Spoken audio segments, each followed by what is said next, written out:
bahasa Melayu adalah satu-satunya bahasa negara di dunia yang tidak dihormati apatah lagi disanjungi oleh awak, oleh anak watannya sendiri. A few moments later. Kegagalan Malaysia dalam pembentukan bahasa Melayu sebagai bahasa negaranya membuat profesor-profesor pusing memikirkan bagaimana caranya agar bahasa Melayu melejit di dunia. Sampai-sampai Malaysia mengajak Indonesia untuk memartabatkan bahasa Melayu sebagai bahasa resmi ASEAN. Berbagai cara dilakukan, hingga klaim bahasa Melayu secara sepihak. Namun usaha itu tidak berhasil. Hingga pada akhirnya, profesor ini mengakui juga apa yang terjadi pada bahasa Melayu yang sebenarnya. Bahasa Melayu telah gagal berkembang di Malaysia.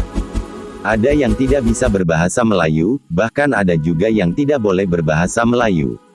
Di sisi lain, profesor ini menjelaskan bahwa bahasa Melayu itu sudah dirusak oleh orang Melayu itu sendiri.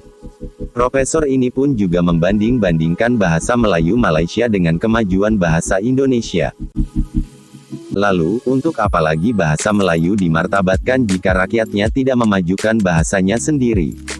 Mungkin saja profesor ini melihat perkembangan bahasa Indonesia yang semakin meluas, sehingga bahasa Melayu tak mampu untuk sejajar dengan bahasa Indonesia.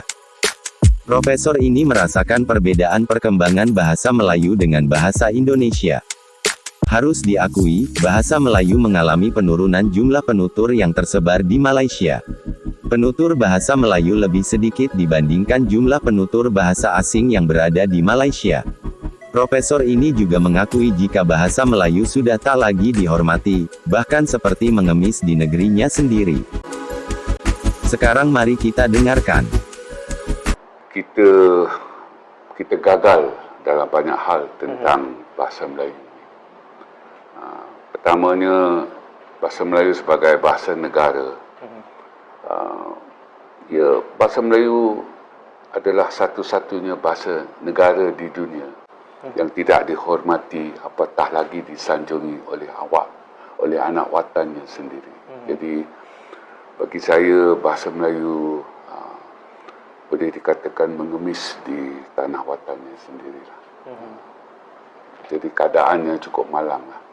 Maknanya bahasa jiwa bangsa itu tidak kelihatan sekiranya dalam konteks bahasa Melayu di tanah air kita ini. Ya, sepatutnya bahasa Melayu sebagai bahasa negara sudah menjadi identiti nasional.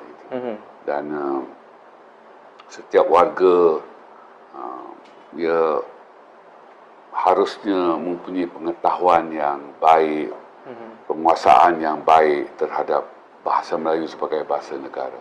Tetapi kita dapat lihat ramai dalam kalangan warga negara yang tidak fasih pun. Jadi ini sesuatu yang cukup malanglah dari segi pembinaan negara bangsa itu. Di satu sudut kita boleh dikatakan gagal lah. Dari segi pembentukan negara bangsa yang warga negaranya wajiblah mempunyai pengetahuan dan penguasaan yang baik terhadap bahasa negara itu. Jadi bila Prof mengaitkan bahasa dengan pembinaan identiti negara ataupun identiti nasional, berapa ramai ataupun adakah itu difahami kepentingannya oleh semua orang, ataupun macam yang saya rasa kebanyakan orang di Malaysia ini fikir kalaulah untuk hidup sebagai seorang warga negara di Malaysia, sebuah negara yang ekonominya baik, cukup dengan memahami bahasanya sendiri dan dia boleh hidup dalam mungkin buih kaumnya sendiri dan boleh hidup di negara ini tanpa perlu memahami bahasa Melayu. Jadi adakah begitu penting untuk kita mewujudkan identiti nasional dengan bahasa Melayu? Sudah tentu, sebab seperti yang dikatakan tadi, bahasa jiwa bangsa.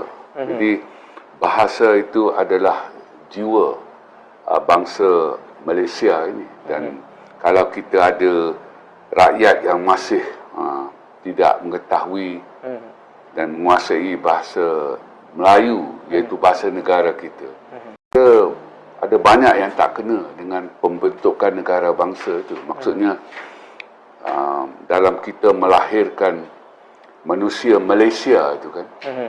Kita nak mereka bersatu padu, kita nak mereka ada jati diri dan salah satu jati diri itu dilihat dari segi